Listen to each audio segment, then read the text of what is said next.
Right, so in addition to the first video I did on why I think older lathes are or have always been the way I've chosen to go,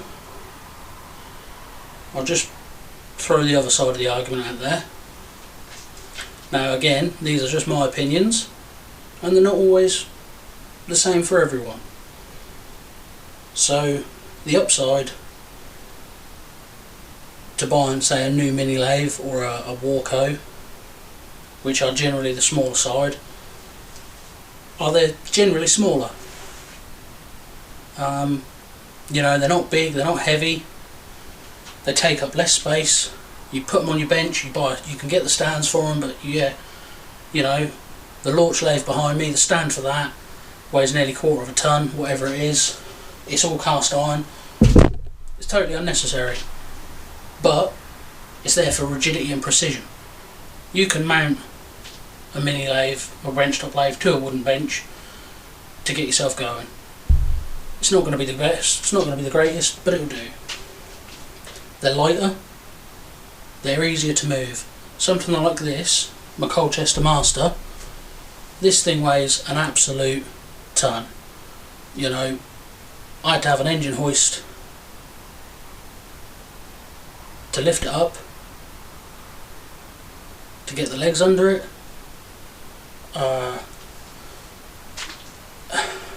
You know, you spot a lathe, you want to go pick it up, you won't have the facilities to move it. A mini lathe, it comes, it arrives. Even some of the larger ones, yeah, it might be 250 kg or whatever in a box, but tailgate lift, sack barrow, you're away. Something like this, it took 2 people, me and my brother-in-law, an engine crane, we lifted it on the back of a recovery truck, strapped it down, brought it back, then had to have an engine crane take it off. It's a lot of commitment. You can't just go, right, well, I'll lob it in the boot of a car. Some of the smaller lathes you can, like a Myford, you can easily fit one of them in the back of a car. It is all down to, have you got the facilities to move it, lift it, have you got help to do that? So the benefit of them is they're a lot easier to move by yourself.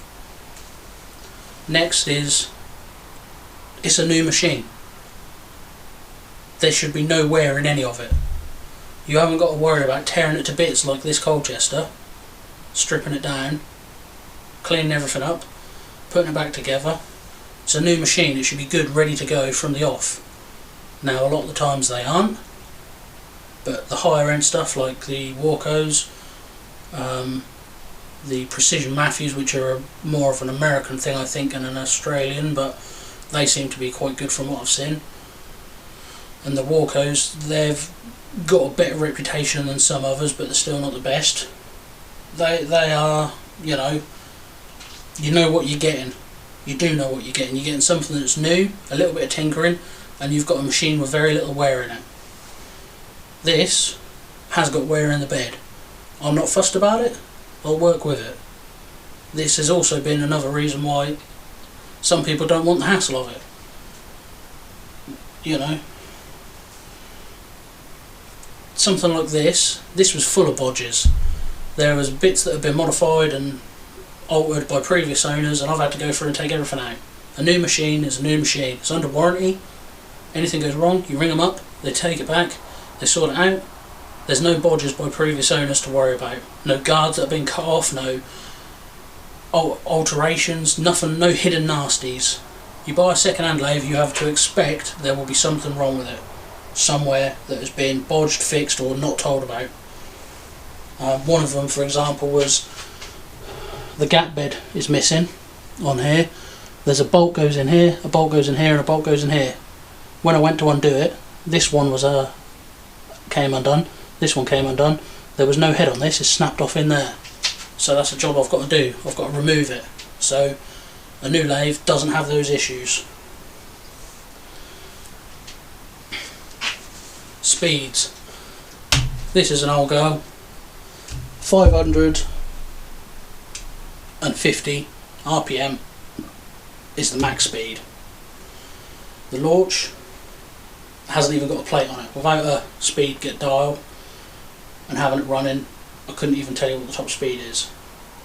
New lathes are generally faster, they're variable speed, they have DC motors.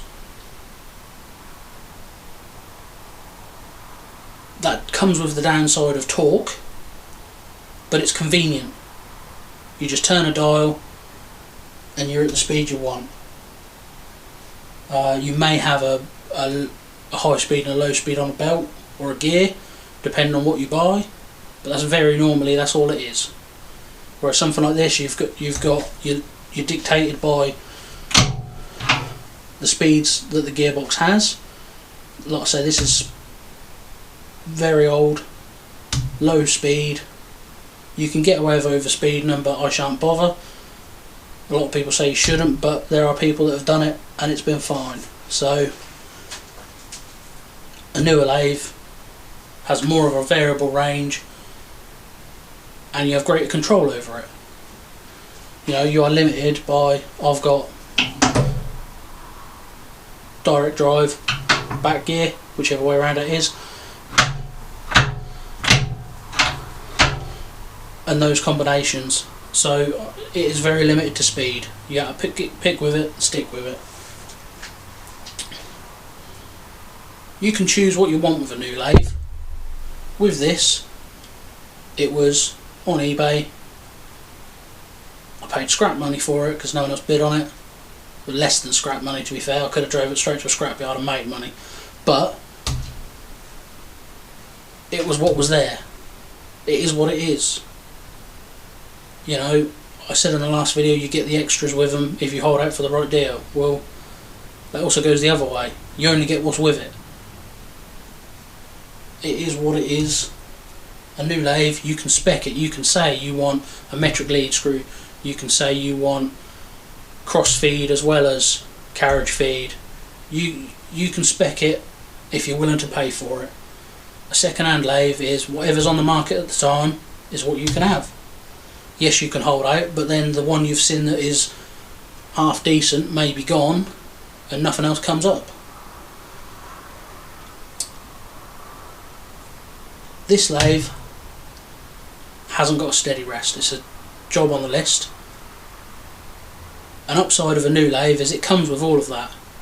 Your steady rests, your fixed steady, your travelling steady, they're all included with the lathe. Second-hand lathes very rarely have steadies with them. They very rarely have a four-jaw. Milling attachments. If you want a milling attachment for your Chinese lathe, you can probably spec one with it. All of those things with second-hand lathes, the owners of them, unfortunately, tend to pass away or they can't use the machine, and families sell it off. They clear out, they think, what's this random piece of junk, and they lob it. But the big main machine is all they know what's worth money. So you very rarely get the extras with it. So that is the downside of buying a second-hand lathe. A new lathe, you can spec it as you want, you get what you're asking for, it's less hassle, you get all your things you've asked for come with it. As I mentioned in the other video, new lathes generally have a large through hole. In fact, they probably have a mini lathe, a 7x14 or whatever, 10x14, would probably have a larger through hole in it than this Colchester. I believe this has got an 1.25 inch through hole through it. A mini lathe, some of them go up to well above 42mm, I think I've seen.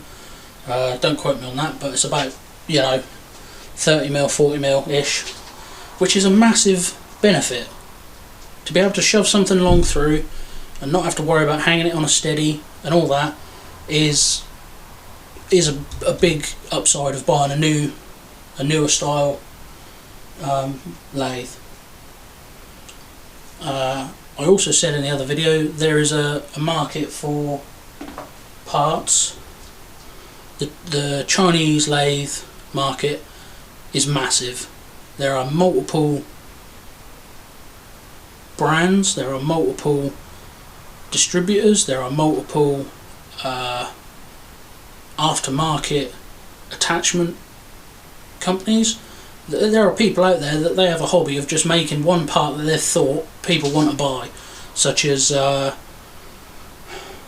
common upgrade is to add a bit of bearings to it.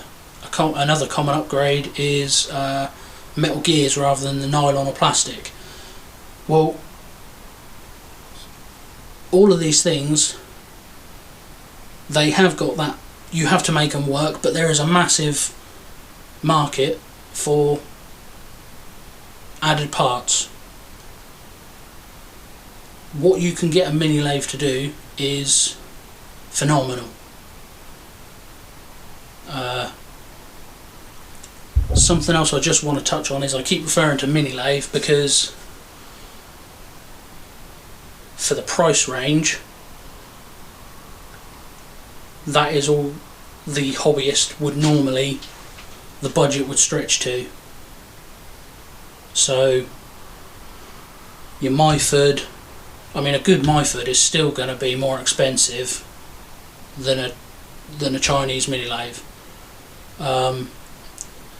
You then go up to like a student, which people haven't got the three-phase to run them. VFD conversions are now becoming quite popular. That's what will be happening to this.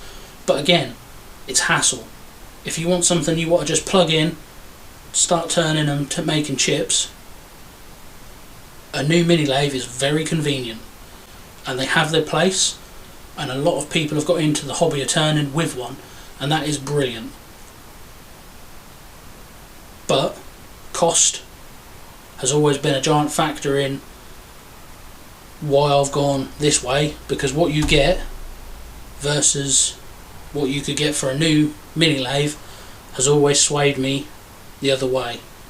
I had my Denford, I sold it because prices went ridiculous, because people were at home in lockdown, they wanted machines, and I was offered more money than what I could buy a Warco equivalent size to the Denford for the Denford. So that went, and I only bought this because it came up and it was dirt cheap. Little bit of a project, nice to have something. And then the Launch came up, again dirt cheap. I was there at the right time, I was free at the right time, I went and got it. I had a way to move it. It's very heavy, it took 4 people to lift the casting into the van, and then I had an engine hoist to get it out. That's why no one else had been and got it, they couldn't move it. So again, things to think about, and hopefully that's covered quite a lot of what would be helpful. Again, if you've got anything to add, feel free to put it in the comments.